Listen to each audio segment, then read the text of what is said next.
Hi, welcome to my channel, and if you're new here, feel free to subscribe. That will help me out a lot. And also, if you like this video, feel free to give it a thumbs up. And if what I'm sharing in this video may help someone that you know who's looking into homeschooling or looking into changing curriculum, feel free to share this video. And if you're thinking about MasterBooks for the first time, because yes, I will be sharing another thing from MasterBooks, feel free to comment. And if you like MasterBooks, share with me. And yeah, I'd love to see your comments. A lot of people have reached out and said they love MasterBooks too, and that it doesn't get enough of a publicity or whatever. So yeah, it's been cool knowing that there's a lot of families out there who love MasterBooks as much as we do. Like I said in a previous video, it's not the first thing I used. I was using My Father's World for a long time. Nothing against My Father's World. I just was like ready for a change, and I felt like my kids were. So I needed to simplify things too, as I have a lot of kids that are doing school right now. And it just was getting to be a lot for us personally with the read alouds, and some of my kids just aren't super into a ton of read alouds. So for us, this is like more simplified. It just works better for us as a family unit. But I do like, the one thing I really like about My Father's World is that it's like a family cycle, so that you can have like multiple aged kiddos in doing the same stuff, so you don't have to like do individualized things, except for like, you know, things that they're gonna have different ages for, you know, like math. You're not gonna have like a 6-year-old doing 6th grade math, so unless your kid's a genius. But yeah, so you're gonna have to obviously still like change out math for that, and like language arts is gonna be different, but like everything else, like Bible, history, and things like that, they could all do together as a family. And I really, really like that with My Father's World. And I feel like I've kind of like adapted MasterBooks to kind of be the same thing. Granted, my two youngest kids are doing something different than the rest of my kids, but the rest of my kids, up until my high school age kids, are, so like my elementary and middle school kids, except for the youngest two, are kind of all doing the same things, so that we're all together. And they kind of like it that way because they like learning together. And I feel like we can adapt the curriculum to different ages a little bit. So yeah, we are still kind of doing a family cycle even with MasterBooks. But today I am here to talk about what we used for science for my 3rd through 8th grader this year. Yes, I had my 8th grader do it, but it's grades 4 through 6th, and it's elementary paleontology, which I let them pick what science they wanted to do this past year. And this is what most of them wanted to do. And I think they ended up really, really enjoying it.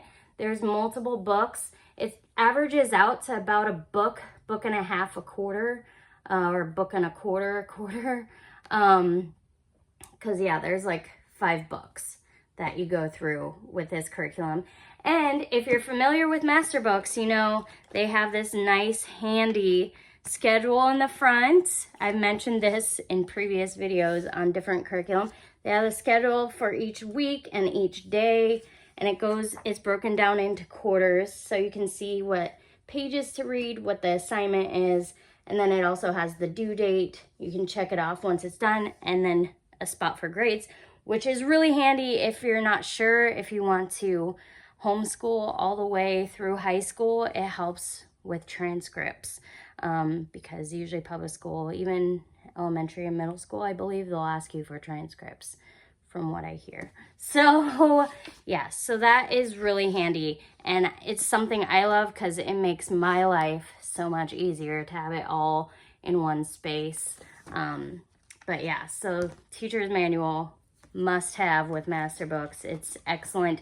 And this is also where you're going to get your worksheets that you can photocopy. if you have the permissions to photocopy it, because not all their books do.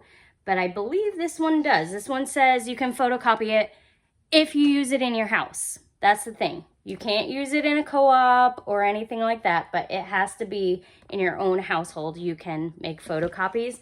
So it's nice because, like, if you're planning on, like, I'm probably going to repeat this with my 2 youngest kids once they're a little older.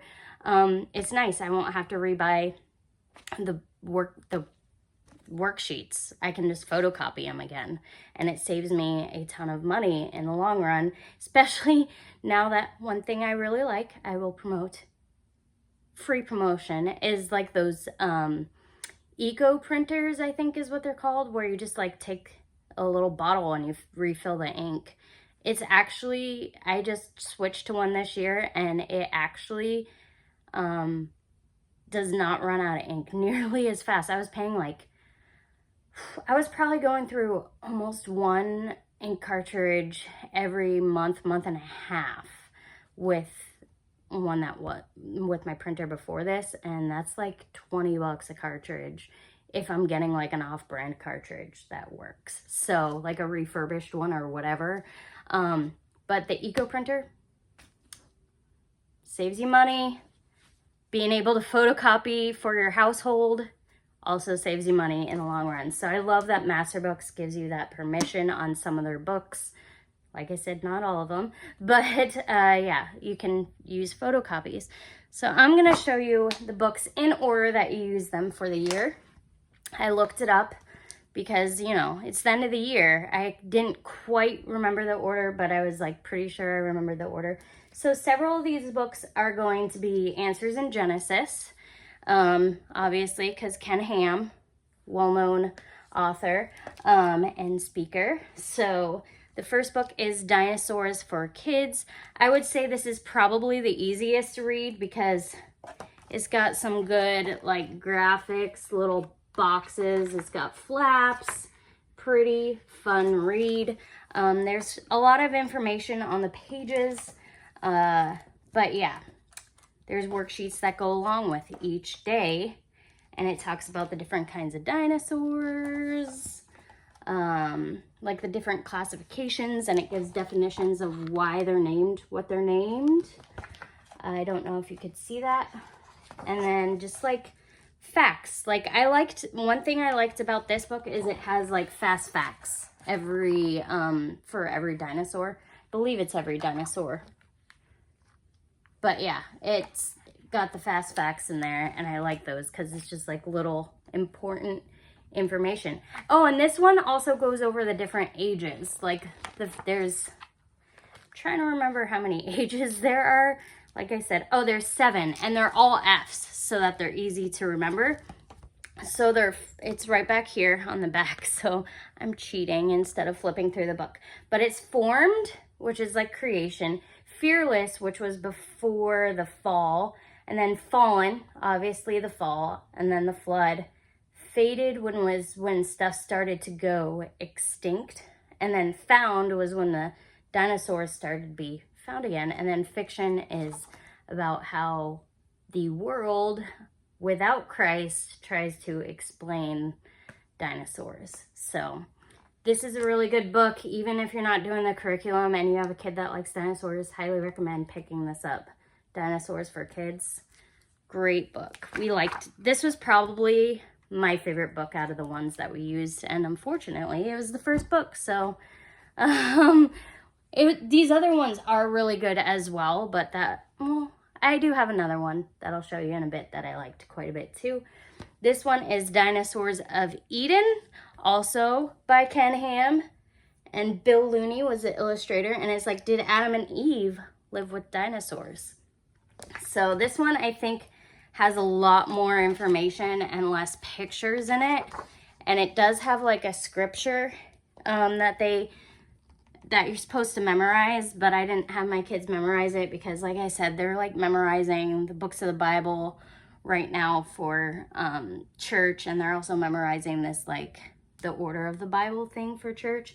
So I don't like want to put extra memorization on them if I don't have to, because yeah, I don't want to overwhelm my kids too much. So yeah, so has different dinosaurs, and again, it has like the phonetic pronunciation for it, and then it tells you what it means, and then it's just full of information about different kinds of dinosaurs and if they lived with Adam and Eve. It kind of answers that question. It's like, did you know that the Bible even tells us what dinosaurs originally ate?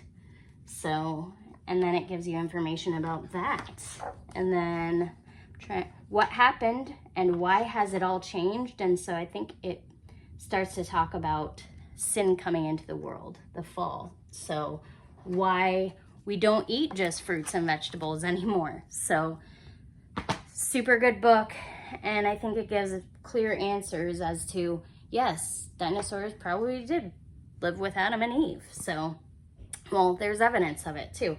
And then the third book is Dinosaurs by Design. This is a different author. It's Dwayne T. Gish, PhD. And this one, oh, this is the one I was going to mention. The worksheets for this, my kids actually really enjoyed. You make a Dinopedia. So basically, I'll show you a page. So first, it just, in the beginning, it gives up like digging up dinosaur fossils, restoring dinosaur fossils, what goes into that, and how long ago did dinosaurs live. And then I'm trying to get to it. Dinosaur family life. Okay, so almost there.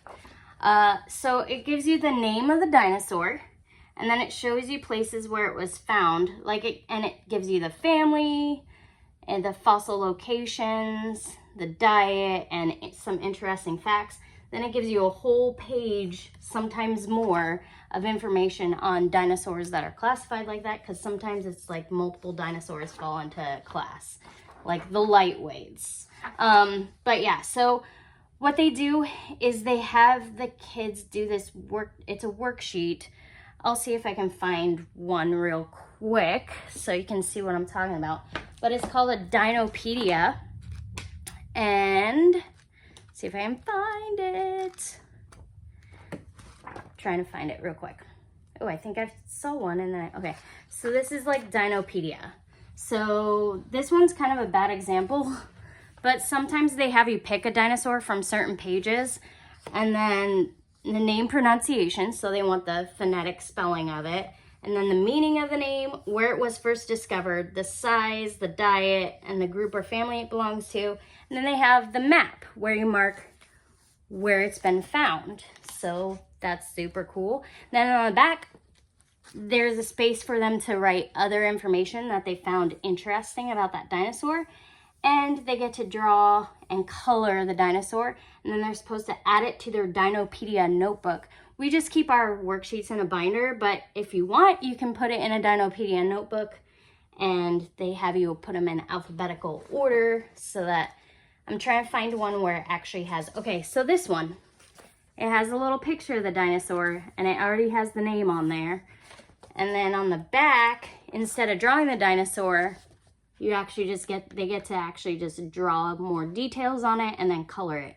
So that was actually a really fun thing with that book that I think my kids really enjoyed, because they were able to be creative when drawing their dinosaurs, and also just the facts. I feel like it's nice to have fast facts like that on dinosaurs.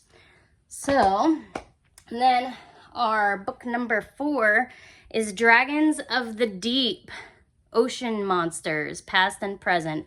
So it talks about dinosaurs that lived in the water, and some of which they think may still live, or maybe like relatives of sea creatures that exist, like relatives of sharks, or because they're very similar, but maybe like Megalodon, for example. I think that's what it is. Yeah, Megalodon. Kind of looks like a shark, right? Like a great white shark. So it's possibly an ancestor, but just really, really, really big. So, yeah, so it just talks about these different creatures that there's evidence of having lived in water, or possibly still living as well, because like I said, past and present.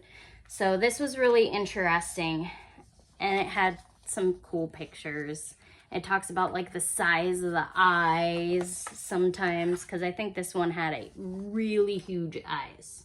That's why there was emphasis on that. So also a very good book. So there's that. Then the last book is a chapter book. The way I did this was I just read it like it was a read aloud. I didn't have my kids do the worksheets because they're not huge on creative writing assignments, because the worksheets for this was like journaling, like you were going on an adventure for dinosaur bones, looking for dinosaur bones. So my kids really liked this book. Like well, she's 10 now, but she was 9 at the time. She was like, I love that book. It's my favorite book that we've done all year.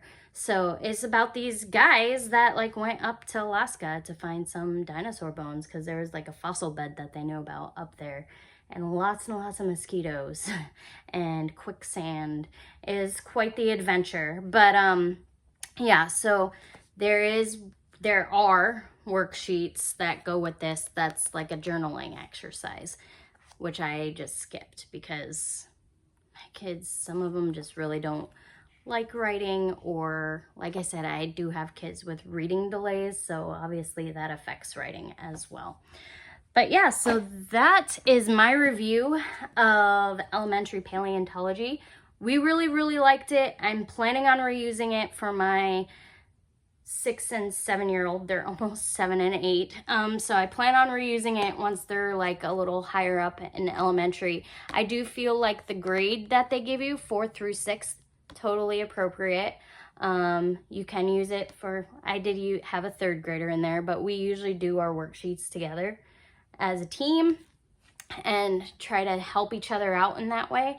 So yeah, so you could probably have a 3rd grader if they have the attention span for it, because some days can be kind of long on this, but for the most part, I would say 4th through 6th, age appropriate.